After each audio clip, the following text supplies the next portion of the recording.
Que llàstima que no mos coneguérem. M'agrada el teu estil d'esculpir.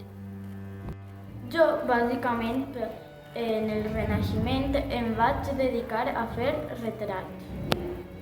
Vaig ser una pintora del Renaixement i vaig destacar per els meus retrats.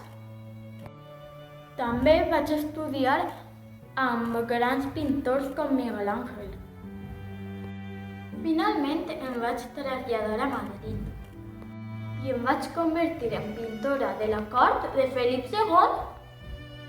Algunes de les meves obres les podreu encontrar en el Museu del Prado de Madrid.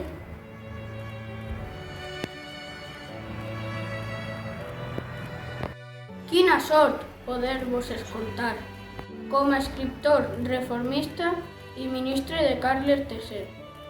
Vaig estar molt influenciat per les idees il·lustrades. Per a mi era molt important reformar l'ensenyament i la vida agrícola. També m'interessaven les gestions dels diners, per això vaig crear el primer banc espanyol. En el món de la literatura vaig treballar diversos gèneres, com el teatre, la poesia i l'assaig. He escoltat parlar de vostè, però mai hem coincidit, a pesar d'haver nascut en una família noble. Per aquest motiu vaig rebre una bona educació, en un temps que els estudis estaven prohibits per a les dones. Vaig ser membre de la Real Acadèmia de la Llengua Espanyola i doctora de la Universitat d'Alcalá, convertir-me així en la primera doctora espanyola.